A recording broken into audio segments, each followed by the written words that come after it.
Magandang araw po sa inyong lahat. Welcome back to my channel. Ngayon medyo madami po ulit akong tanggap na trabaho, lalong-lalo na po dito sa Canaram Elementary School.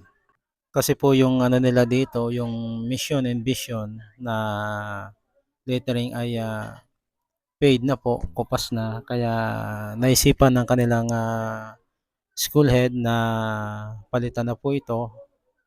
At ito ngayon po yung aking ginagawa dito sa Canaram Elementary School. At meron pa pong pinadagdag na gagawing bago yung kanilang school head na ito ay yung alituntunin ng paaralan.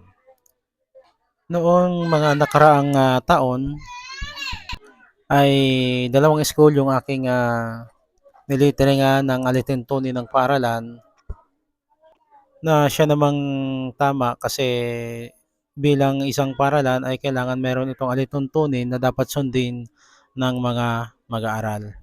So bali itong side na ito na sa kanan ay ang aking ilalagay ay yung mission and vision. At ito po yung aking naisip na design, yung bamboo kasi para orient ang dating ng design ko. Bamboo po ito. Naalala ko nung mga nakaraang buwan ay nag-lettering din ako sa Sugod Elementary School. At ito sana yung kanilang gustong ipagawa sa akin na design, background design. Ngunit hindi ko po nagawa kasi gahol na po ako sa oras. Kaya ngayon naalala ko na ito yung gawin ko dito sa Canaram Elementary School.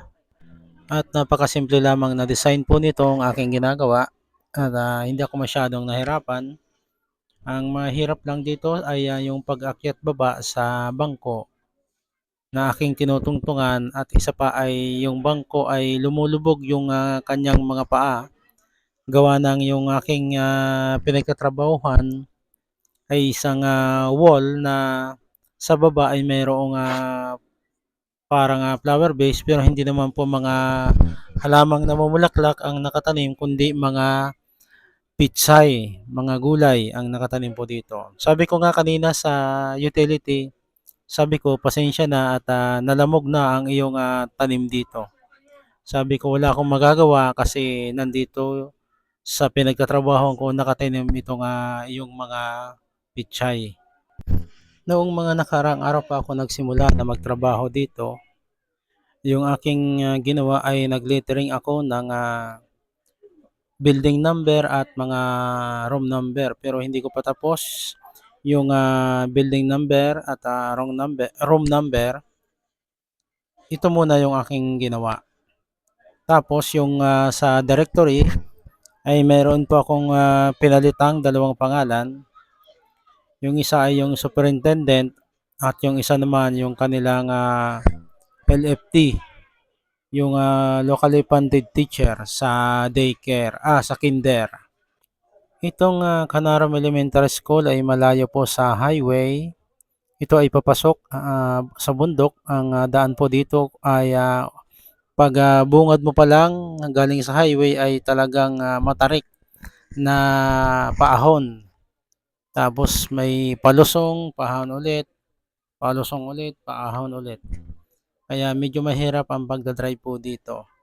At mabuti na lang at madami na ring dumadaan dito at hindi na gaanong delikado. Kasi noon medyo delikado po ang pumasok dito gawa ng ito ay bundok. Hindi ko na lamang po babanggitin kung ano ang dahilan kung bakit delikado.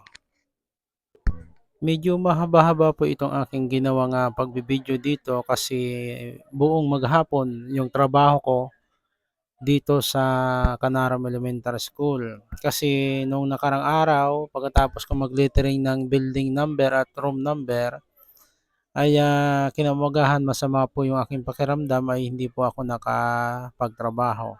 Tapos sumunod na araw naman ay umaga pa lang ay medyo nagulan-ulan na kaya umuwi ako kaya hindi natuloy. So ito yung Araw na ito ay maghapon medyo maganda yung panahon kaya maghapon pa akong nagtrabaho dito sa Canarum Elementary School. At ngayon po ay araw ng Biyernes pero walang klase po dito ngayon sa Canarum Elementary School at sa ibang school gawa ng merong activity, sports activity na dinaluhan ng mga mag-aaral. Kaya halos yung mga school na malapit dito, mga elementary school ay wala din pasok kagaya ng aking anak na grade 2 ay wala din siyang pasok kanina. Ang tanging kasama ko lang po dito ay yung kanilang administrative officer na si Sarah Karag. Siya po yung kasama ko sa maghapon dito at yung utility. Okay naman itong kanilang AO kasi mabait naman siya. Taga Santa Teresita. Malapit lang dito yung kanilang bahay. Kaninang umaga, maaga ako, akala ko nga ay ako lang mag-isa. Maya-maya ay dumating ito si Mr. Karag kaya sabi ko ay salamat at meron akong kasama dito sa school. Pero sabi ko naman ay wala naman akong problema kung wala akong kasama dito sa school. Kasi dito sa sitio ng Canarum ay halos marami akong kamag-anak dito. Ito kasi ay dating sakop ng aming barangay. Ito ay sitio ng aming barangay noon at napunta na sa barangay Bato.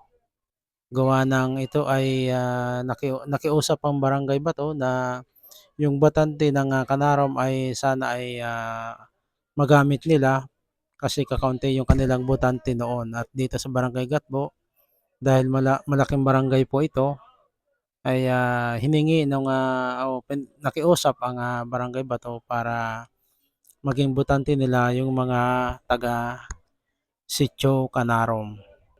Pansamantala ay ititigil ko muna yung aking pagbo-voice over at mag-music muna tayo kasi masyado pong mahaba itong aking video na ito ngayon kaya magmo-music muna tayo. Ako si Tok sa noon, ang artist na bagar sa Bicol. Pigbablokohan sa kuyang mga obra, lettering, painting, asin, imprenta sa pato. Kung kamo interesado, pwede kamo mag-PM sa kuya. Makakasiguro kamo may kwalidad sa kuyang trabaho.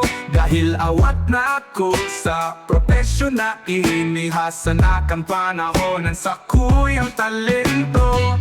Ako si Clark sa 101. Ako si Clark sa 101. Pintor na maaasahan, sana tabi enjoy nindo ang sakuyang mga content. Daiman paglinggawan, ang pag-like, asin pag-share. Kung dahi ka pa nakapa-follow, follow na ko ngonyan. Ta siguradong ika maugmahan kan sa kuyang mga content. Ang sa kuyang content, bako kalukuhan, ako maningin mo robangan dahil ako kaiyan. Ang sa kuyang content, siguradong may mapupurot kang itiyan na sa imong mapapakinabangan.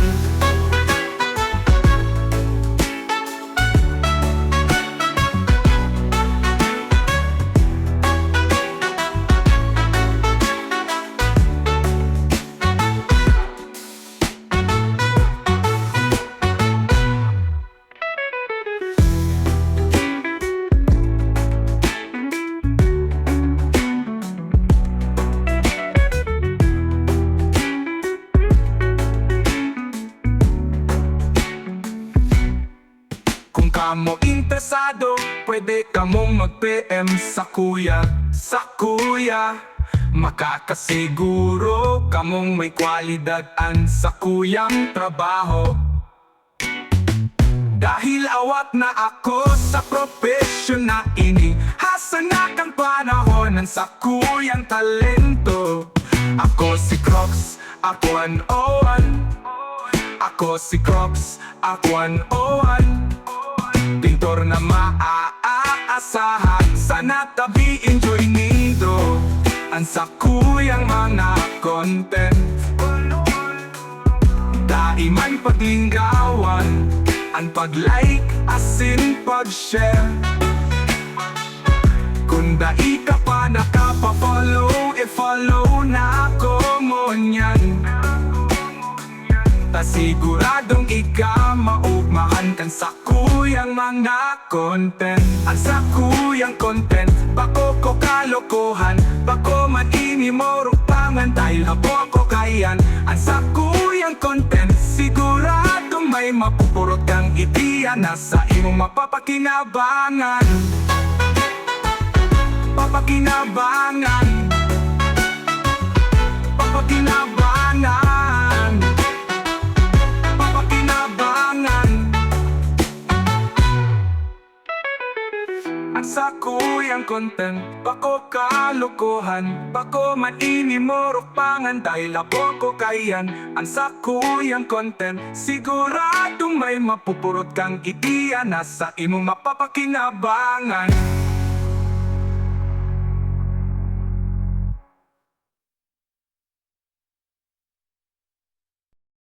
Pasensya na po sa mga hindi Bicolano kasi yung aking kanta ay Bicol po. Yung pong kanta na yan ay ako po ang nag-compose, subalit ang gumawa ng music at yung kanyang boses ay artificial intelligence po or AI ang gumawa. So yan po ay kantang Bicol na aking ginawa na para talaga sa aking pagbablog. At sa mga orago naman, sana po ay nagustuhan ninyo ang aking ginawang kanta,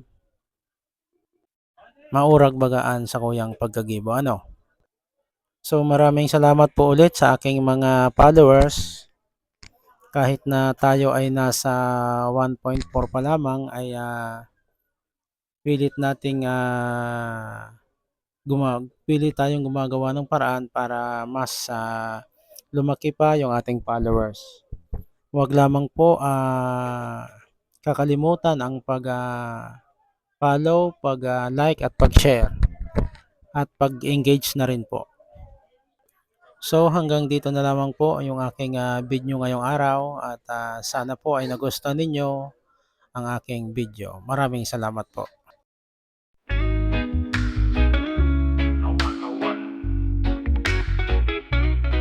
Ako si Cropsart 101, ang artist na vlogger sa Bicol. Pigpa-vlog ko ang sa kuyang mga obra, lettering, pending asing, imprenta, sabado. Kung kamo interesado, pwede kamo mag-PM sa kuya. Makakasiguro kamong may kwalidad sa kuyang trabaho, dahil awat na ako sa profesyon na ini. Hasan na kan panahon, ang sa kuyang talento. Ako si Cropsart 101, ako si Cropsart 101, pintor na maaasahan. Sana tabi enjoy nindo ang sa kuyang mga content. Daiman paglingawan, ang pag-like kasing pag-share. Kung dai ka pa nakapa-follow, follow na ako ngunyan yan. Ta siguradong ika mauugmahan kang sa kuyang mga content. Ang sa kuyang content, nakapalokohan, bago man inimurbangan, dahil habo ako kayan. Ang sa kuyang content, siguradong may mapupurot kang ideya na sa imong mapapakinabangan. Ako si Cropsart 101, ako si Cropsart 101, pintor na maaasahan. Sana tabi